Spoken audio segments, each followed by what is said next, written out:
Iran और Israel इनके बीच जो तनाव बढ़ रहा है उसका भारत पर क्या और कैसा असर पड़ सकता है। चलिए आज इसी पूरी स्थिति को जरा आसान भाषा में समझते हैं। अब ये सवाल शायद कई लोगों के मन में आएगा कि भाई हजारों मील दूर हो रही एक लड़ाई यहां भारत में किसी के घर का, किसी के किचन का बजट भला कैसे बिगाड़ सकती है। सुनने में अजीब लगता है ना, पर इसका जवाब काफी चौंकाने वाला है। तो चलिए इस स्थिति को थोड़ा और गहराई से समझते हैं। सबसे पहली बात तो ये कि इस टेंशन का सीधा असर वो तो दिखना शुरू भी हो चुका है।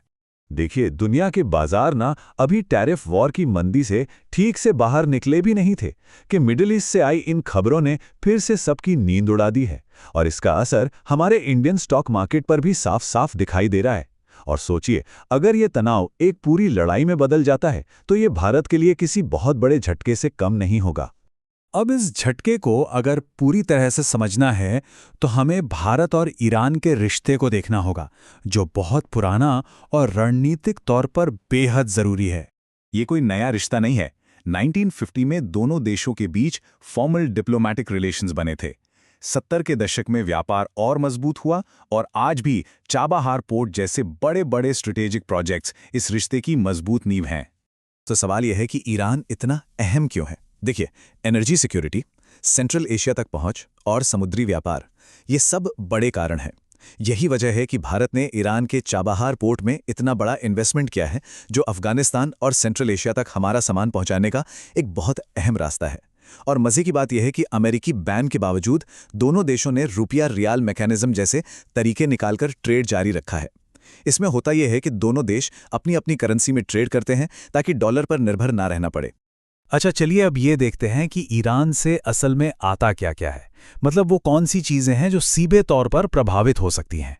सबसे पहले और सबसे जरूरी कच्चा तेल। हालांकि बैन के बाद डायरेक्ट इंपोर्ट कम हुआ है, पर ईरान से सप्लाई रुकने का मतलब है कि दुनिया भर में तेल की कीमतें बढ़ जाएंगी और इसका असर सीधा हमारे पेट्रोल और डीजल के दाम पर पड़ेगा। इसके अलावा पेट्रोकेमिकल्स आते हैं जो प्लास्टिक, खाद और दवाइयां बनाने में काम आते हैं। मतलब सप्लाई रुकी तो प्रोडक्शन की कॉस्ट बढ़ी। अब उन चीजों की बात करते हैं जो हमारे किचन तक पहुंचती हैं। पिस्ता, खजूर, केसर जैसे ड्राई फ्रूट्स और सेब, कीवी जैसे फल ईरान से काफी आते हैं। अगर सप्लाई चेन में कोई भी गड़बड़ हुई तो इनकी कीमतें आसमान छू सकती हैं। साथ ही कुछ खास तरह के कांच के बर्तन और इंडस्ट्रियल सामान भी आते हैं, जिनका असर छोटे उद्योगों पर पड़ सकता है। अब बात करते हैं इस पूरे मामले की सबसे कमजोर और सबसे जरूरी कड़ी की, और वो है स्ट्रेट ऑफ हॉर्मुज। ये स्ट्रेट ऑफ हॉर्मुज ईरान और ओमान के बीच एक बहुत ही संकरा समुद्री रास्ता है। आप इसे दुनिया की तेल सप्लाई की सबसे जरूरी नस या धमनी कह सकते हैं। तो ये भारत के लिए कितना जरूरी है, जरा अंदाजा लगाइए। भारत हर महीने जितना भी कच्चा तेल इंपोर्ट करता है ना, उसका लगभग 50%, जी हाँ, आधा तेल बस इसी एक अकेले रास्ते से होकर गुजरता है। अब इस नंबर पे गौर कीजिए।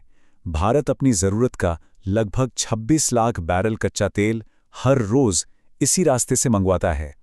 अगर ईरान ने इस रास्ते को बंद कर दिया तो दुनिया के तेल बाजार में और भारत में क्या होगा, इसका अंदाजा लगाना भी मुश्किल है। हालांकि इस बड़े जोखिम को देखते हुए कुछ बैकअप प्लान भी बनाए गए हैं, जैसे सऊदी अरब की ईस्ट वेस्ट पाइपलाइन और यूएई की Abu Dhabi crude oil pipeline. ये इसलिए बनाई गई ताकि अगर हॉर्मुज बंद हो भी जाए तो तेल की सप्लाई कुछ हद तक चलती रहे। तो अब इन सारे पॉइंट्स को जोड़ते हैं और देखते हैं कि आखिर में एक आम इंसान की जेब पर इसका क्या और कैसे असर पड़ता है। चलिए महंगाई का पूरा गणित समझते हैं। ये एक बहुत ही सिंपल चेन रिएक्शन है। जैसे ही इंटरनेशनल मार्केट में तेल महंगा हुआ, देश में ट्रांसपोर्ट का खर्चा बढ़ जाता है, और जब ट्रांसपोर्ट महंगा होता है तो फिर खेत से लेकर फैक्ट्री तक हर जगह से आने वाला हर सामान अपने आप महंगा हो जाता है।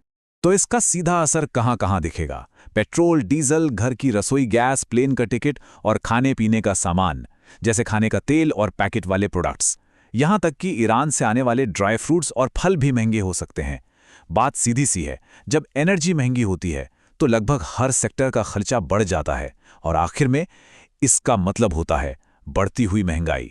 और कहानी यहीं खत्म नहीं होती। मिडिल ईस्ट में टेंशन बढ़ने से जहाज़ों का इंश्योरेंस और भाड़ा दोनों बढ़ जाते हैं। इसका मतलब ये हुआ कि जो सामान भारत से बाहर जाता है, यानी हमारा एक्सपोर्ट, वो भी महंगा हो जाता है। और फिर दुनिया के बाजार में हमारा सामान दूसरों के मुकाबले कम बिकता है। तो इन सारी बातों को देखने और समझने के बाद सबसे बड़ा और ज़रूरी सवाल यही उठता है कि क्या हमारी अर्थव्यवस्था इस तरह के एक बड़े जियोपॉलिटिकल झटके का सामना करने के लिए पूरी तरह से तैयार है।